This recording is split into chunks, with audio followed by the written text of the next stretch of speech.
When we talk about social inequality, what we're saying is that the resources in a group or society are unevenly distributed. For better understanding, social inequality is the existence of unequal opportunities and rewards for different social positions or statuses within a group or society. Social inequality can be related to differences in wealth and incomes, gender, ethnicity, disabilities and health issues, age and level of education. Now, a good example of this is the wealth distribution in our country. Ayon kay Ian Nicolas Sigaral, taong 2017, only 1% of the Philippines' adult population have the fortunes amounting to over 1 million US dollar. On the other hand, 86.6% of Filipino adults has wealth worth over 10,000 US dollar. This brought the country's Gini percentage. Gini percentage is the commonly used measure of wealth inequality, expressed as a number of 0 to 100, na kung saan ang higher number ay mas nagpapakita ng higher equality o hindi pantay na distribution ng yaman. Sinasabi na ang resulta ng Gini percentage ng ating bansa ay 83.9%. Inequalities in different sizes and shapes exist in the world. When we think about social inequality, we often think about our society and how it's structured in different classes. I introduce social stratification. It is a society system for ranking people hierarchically according sa iba-ibang katangian such as income, wealth, power, prestige or status, age, and many more. Almost any social attribute can be a basis for stratification. The graphic concept best illustrates the concept of social stratification is pyramid. On the ways that we do this is by labeling society as containing the upper class, middle class, to lower class. Siyempre, the upper class have the most power. Ang isa sa mga bagay na pwede nating isipin ay ang mga grupo ng populasyon na talagang apektado ng social inequality. For example, minorities, racial or ethnic minorities. They tend to have greater level of inequality. Minority groups have lack of power in society, regardless of skin color or country. In addition to minorities, dapat ding i-consider ang mga tao na mahihirap o nasa poverty. Sila ay nakakaranas sa mga hadlang, lower incomes, lower educational opportunities, maging ang access sa healthcare ay nababawasan din. So what happens when we have high rates of social inequality? First, people may feel more and more socially excluded, especially the ones who are in the lower class. They might feel na parang hindi sila belong. Ang common scenario ng bawat mamamayan na nasa lower class. Lagi nilang nasasabi, ay, hindi dapat tayo nakikipag-usap sa mayayaman. O kaya naman, hindi tayo bagay sa ganitong lugar. At marami pang ibang linya. They sometimes think or feel that they don't deserve to have that good or better life. Ang ending, they separate themselves na lang. May mga tao rin na they feel politically disempowered, which creates the combination of things which can lead and tempt people to do criminal activities. Gender inequality is a social process by which men and women are not treated as equal. Examples. Number 1. Unequal pay.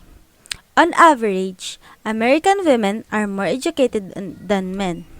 For decades, women have earned more bachelor's degree, master's degree, and doctorate degrees than men. Yet, women in the US workforce still earns than their male counterparts. How much less?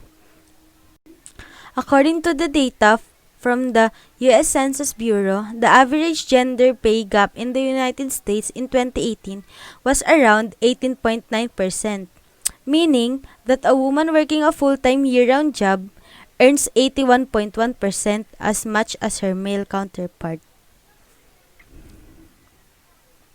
Second, sexual harassment. An obstacle that many women face in the workforce is sexual harassment. While the hashtag #MeToo movement has helped to shed light on the issue, little had been known until now about how many women are subjected to this type of mistreatment. A survey conducted in January 2018 by the non-profit Stop Street Harassment found 38% of women have experienced sexual harassment in the workplace, and 81% reported experiencing some form of sexual harassment in their lifetime, including verbal or physical assault. Number 3. Racism.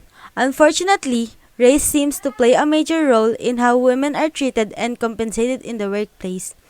The pay a woman receives may vary depending her race and ethnicity.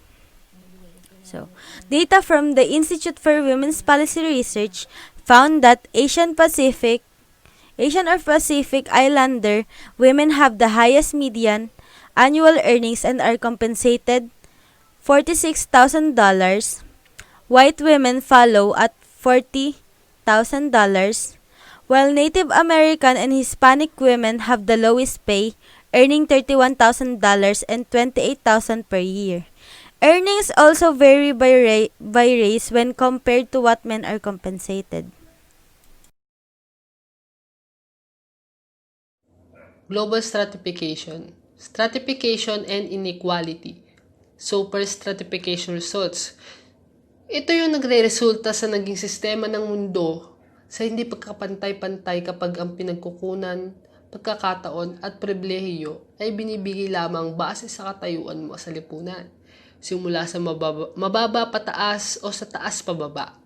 Next, global inequality. Dito naman ay hindi pantay na pagbibigay ng mapagkukunan sa mga individual at pangkat batay ulit sa kanilang posisyon sa lipunan. At base kay Max Weber, may 3 dimensyon ang stratification ito. Ang class, status at party. O sabihin na natin ang Congress. So, una, class. Ang class ay base kung saan ano ang katayuan mo sa ating lipunan. Pinanganak ka bang mayaman, may kaya o mahirap? Pangalawa, status. Ito yung nagsasabi kung gaano ka ba kahalaga sa isang bansa o lipunan bilang tao. Pangatlo, party. Halimbawa nito yung government, mayroon silang kapangyarihan para gumawa ng hakbang upang mapabuti o mapasama pa ang kalagayan ng isang lipunan. So next, stratification and inequality. Ang stratification, tinutukoy nito ang sumasaklaw sa iba't ibang katayuan sa lipunan.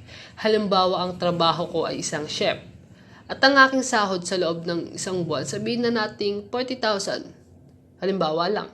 At baguhan pa lamang ako sa aking trabaho.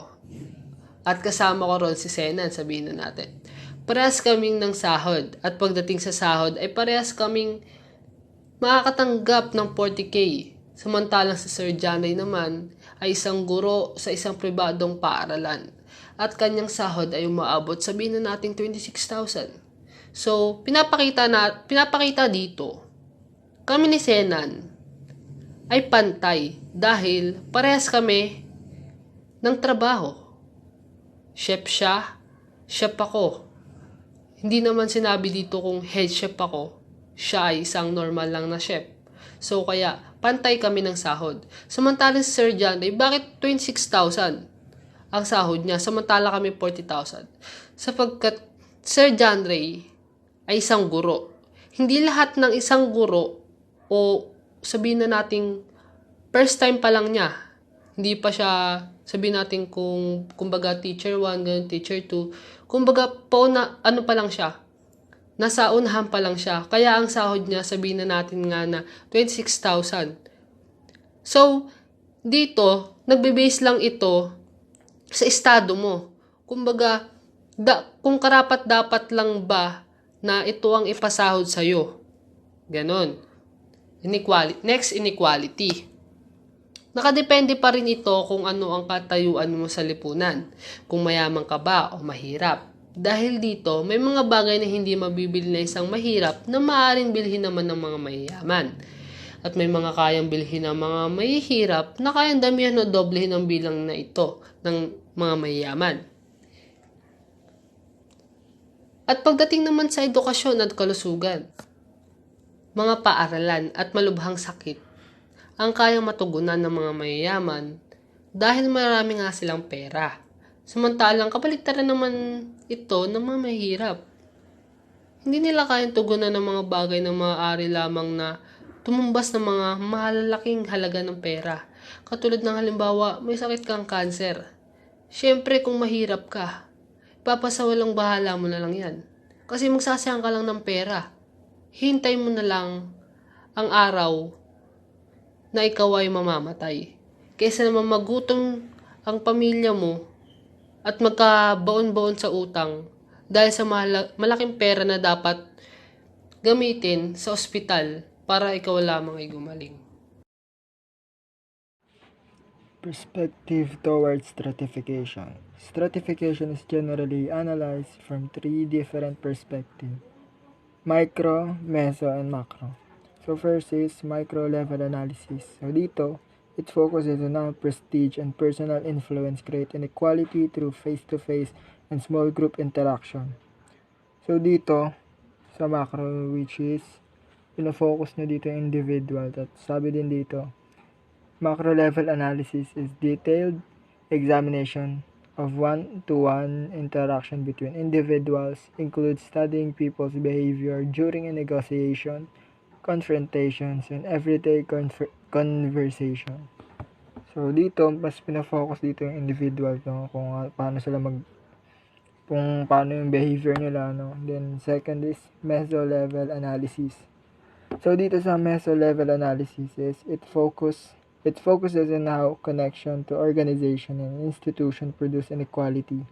So dito naman sa meso-level analysis, no, it is said that it is detailed examination of a specific group, community, or organization studies certain parts of a society, also referred to as network analysis. This approach examines the patterns of social ties among people in a group and how those patterns affect the overall group.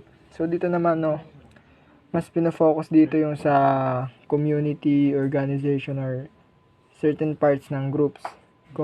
Compared din sa micro, no, ito parang mas malawak to. Then sa pangatlo is macro level analysis. So sa macro level analysis is it considers the role of economic system in shaping individuals, resources, and opportunities. So dito naman, no, mas malaki na yung nasasakupan niya. So sabi rin dito, examination of society as a whole looks at the broad systems, institution, hierarchies, and patterns that shape our society. So dito sa tatlong to, may pinapalooban sila, no. There's una na dito is sa micro, no, which is it includes a small system. Tapos dito nakaloob yung families, relationships, and individuals, no. Sa meso naman is medium system, which includes organization, communities, political parties, ethnic groups.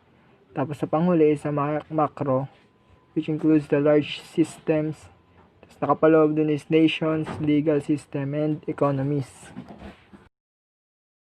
So now, dito naman tayo magpo-focus sa theories of macro level inequality.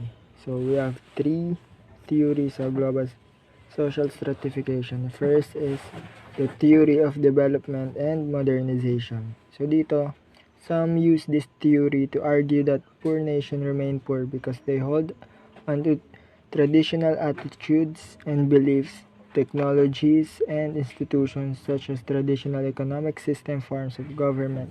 So sabi dito no, kaya daw yung nananatiling mahirap yung mga mahirap na bansa is dahil nag-i-stay sila dun sa traditional attitudes tas mga beliefs nila. Then yung sa second naman is sa dependency theory.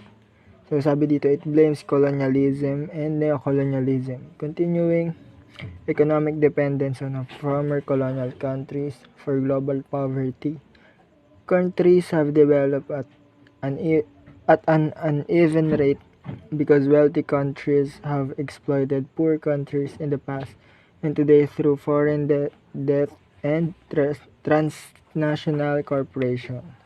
So dito naman papasok yung tanong na why are so many countries in the world are not developing. So dito ang sagot dito sa tanong na yun is because these countries are not following the economic policies or the government are corrupt. So dito kaya siguro biniblame dito nung mga tao no kasi dahil dun hindi nila sinusunod yung economic policies or yung government are corrupt. So yung sa pangatlo naman and last no, world system theory no, sabi dito it suggests that all countries are divided into a three-tier hierarchy based on their relationship to the global economy and that a country's position in this hierarchy determine its own economic development. So, dito naman no, magpo-focus naman sa yung lahat ng countries is divided sa tatlong tier hierarchy no, nakabase din sa relationship ng global economy. San sabi rin dito ay